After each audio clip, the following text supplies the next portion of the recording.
2042, predicted future pandemic and a recession. And that's not going to look good, because we saw what happened in 2020. We might be looking at the same thing 16 years from now, or somewhere around that timeline, maybe 20 years or 25. Whatever happens, we know that more than likely it will come from China, and those airlines will probably be shut down, and we'll go through the same scenario. There's going to be layoffs. There's going to be talks of, maybe some stimulus checks, or maybe no stimulus checks. Who knows? So the community, what they have to do is plan for this scenario to happen and ensure that the communities, if they can, fully grow their food and have access to their water source, well, then that's going to, they'll be able to make it out of this in one piece. Because now if we zoom out here, in 2071, this is when Generation Z will enter retirement age. Generation Z right now, or from age 14, I believe it is, up to 22 or 23 or 24, one of those, they're within those young teen to young 20s age, where they're trying to see, okay, what jobs are out there? So what is this world designed to be? Where is the so-called American dream? And with when you look at the historical economic expansion west, when people started coming west over here to us on the western side, west of the Mississippi, over here in the southwest United States and California and the West Coast.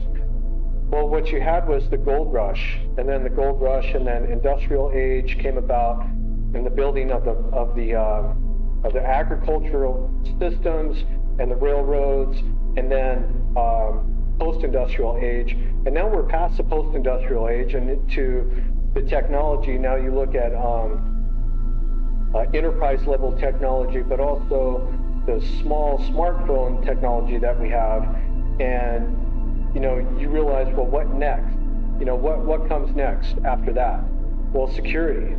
And now you have the empire is built out. Now you have to lock it all down, and that's what's coming. Now the severity of that security is going to depend on the communities and fighting these big corporations, because they're coming in. They're talking about license plate readers, drones, infrared technologies already out there, robot dogs. Of course, increased border security is coming, and it's already here. And the police and other ICE and HSI and all these other different agencies, they have fully available combat gear with large combat vehicles in order to break up crowds of protesters or anybody that might oppose them.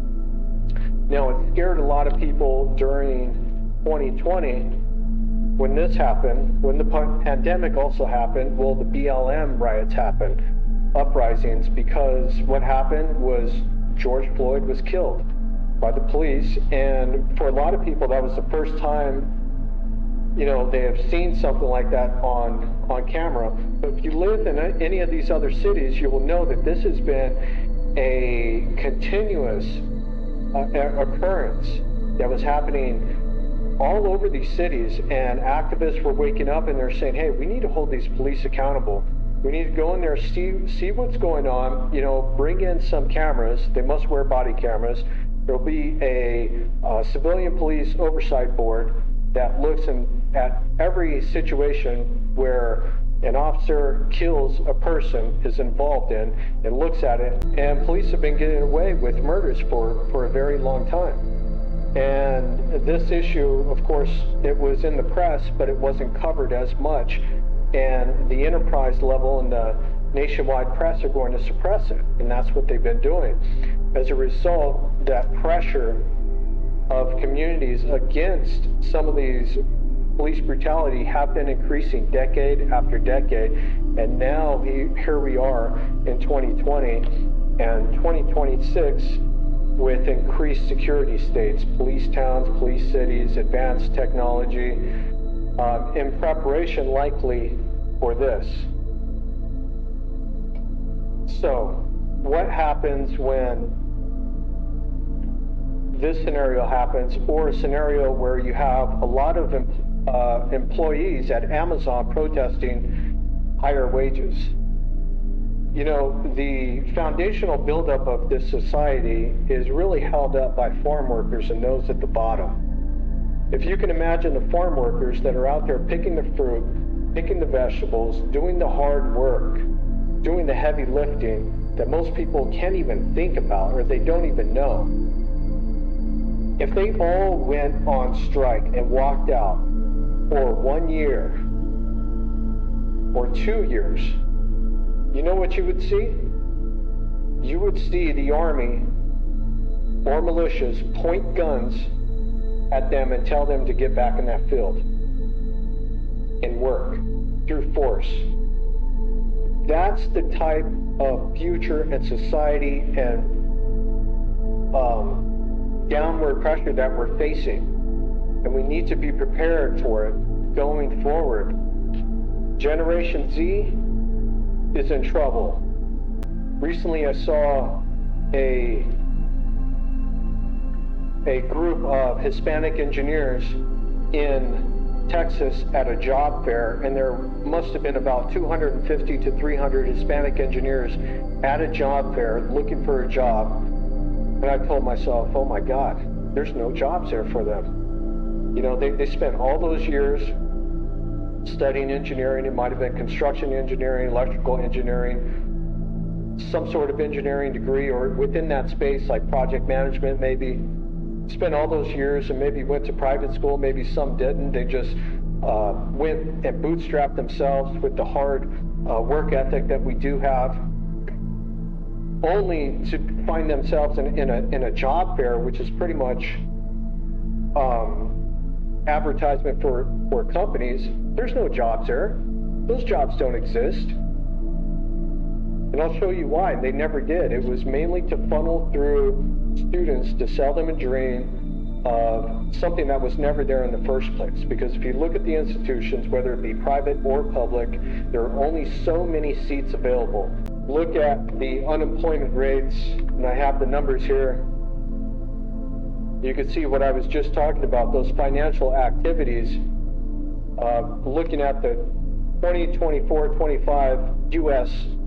labor statistics, and keep in mind these numbers, they're a little bit off, but it will give you an idea of, you know, just how many people, of course, we have in the United States population is about 342 million. These are the raw numbers of how many people work within the industries.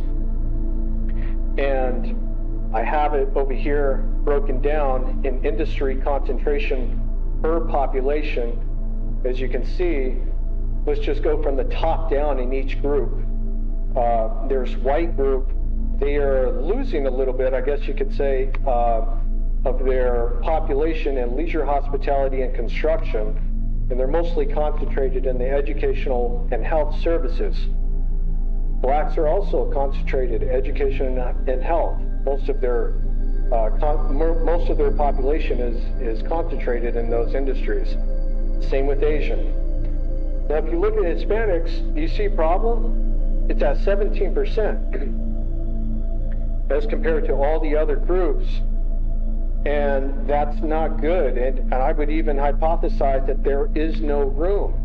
Because if you look at the educational and the health services, how many hospitals and how many universities are there per city? Well, let's just talk about the Southwest. Let's just talk about Texas. How many hospitals and universities within there? There is a limited amount of seats and positions available. In my opinion, I don't think that there's enough Hispanics in there because there's no room. There might be entry-level positions at the bottom levels, but when you talk about like directors, and there's just no room. Look at the percentage of here concentrated. On the other hand, we're concentrated down here, most of our population, in leisure, hospitality, and construction. And